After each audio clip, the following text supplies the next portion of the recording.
So, think about your day so far. Did you buy a coffee, maybe book a ride, or pay for groceries? Well, chances are you made a financial transaction without even thinking about a bank, right? You didn't open a banking app, you probably didn't see a bank's logo anywhere, but behind the scenes, a really quiet revolution is taking place, and that revolution has a name: embedded finance. What's happening is that non-financial companies, the brands you use every single day, are gaining some serious bank-like power. And this quote from McKinsey really nails it. Small businesses, starting today, might never even talk to a regular bank. It's kind of like this image. What looks like a simple pawn on the chessboard is actually casting the shadow of a king. And for most of us, this whole transformation is completely invisible. So let's pull back the curtain on this whole invisible bank idea. I mean, how did the apps on your phone, the stores you shop at, and even the software you use for work suddenly become these little financial hubs? That's what we're going to dig into. I mean, really think about it for a second. When you pay for an Uber, you're not logging into your bank account, are you? When you use Amazon's one-click checkout, it's just seamless. Or, hey, maybe you've used a buy now, pay later service like Affirm or Klarna to split up a purchase. These aren't just cool, convenient features, folks. They are all perfect examples of embedded finance in action. So yeah, this whole thing has an official name: embedded finance. And the definition is pretty simple, really. It's all about the seamless integration of financial services. We're talking payments, loans, even insurance, directly into the apps of companies that aren't banks. The key word there, the one to remember, is seamless. The whole point is to make the money part of the transaction just disappear. Now, this doesn't just happen by magic, even though it feels like it. There's actually a pretty complex ecosystem working behind the scenes. You can think of it like a 3-player game that makes it possible for your favorite clothing store to offer you a loan. So let's break down who these players are. Okay, so here's how it's built. First up, you've got the distributor. This is the company you know and love, like a retailer or a software platform. They're the ones with the direct relationship with you. Then in the middle, you have the technology provider. This is a fintech company that builds all the technical plumbing to connect everything together. And finally, you have the balance sheet provider. This is the actual licensed bank that's holding the money and making sure everything is legal and compliant. And to put some real names to those roles, you're interacting with distributors like Amazon or Shopify. But behind them, you've got tech providers like Stripe or Marqeta handling the infrastructure, the digital pipes. And propping the whole thing up are licensed banks like Goldman Sachs or Cross River Bank, providing the actual banking license and the capital. It's a 3-way partnership, and every single player is absolutely critical.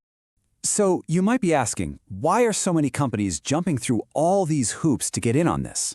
Well, the answer, as it often is, comes down to money. A lot of money. The financial scale of this opportunity is just massive, and it is growing at a wild pace. Let's just put a number on it to get started.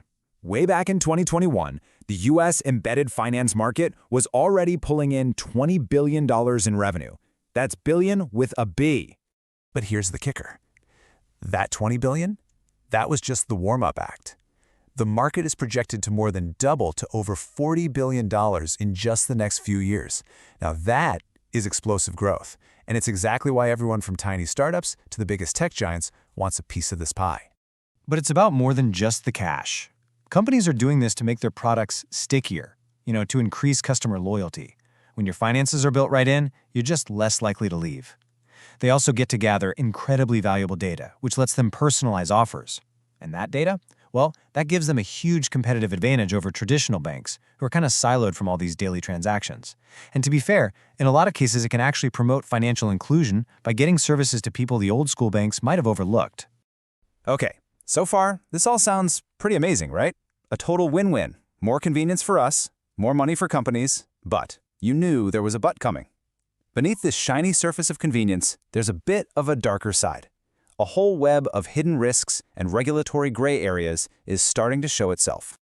This really lays out the two sides of the coin perfectly. On one hand, you have the promise: total convenience, new money for brands, and more access to financial tools.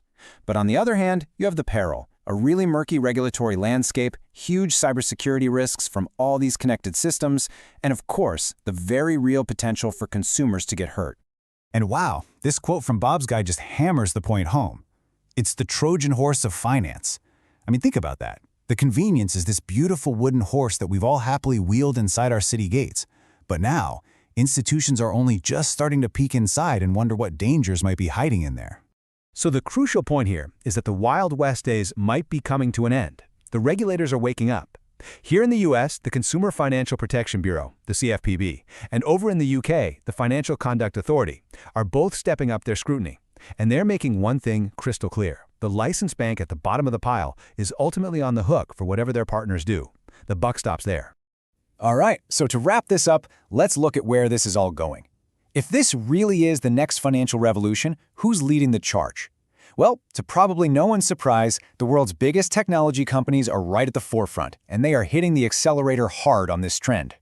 And what's so fascinating is that they each have a totally different playbook. Apple is all about controlling the experience inside its famous walled garden, right? It embeds things like the Apple Card and Pay Later so deeply that you never have to leave. Google, on the other hand, is playing the long game, trying to become the essential infrastructure that the entire banking industry runs on. And Amazon? It's leveraging its absolute mountain of data to basically become the bank for its millions of merchants. Which leaves us with one final and really critical question.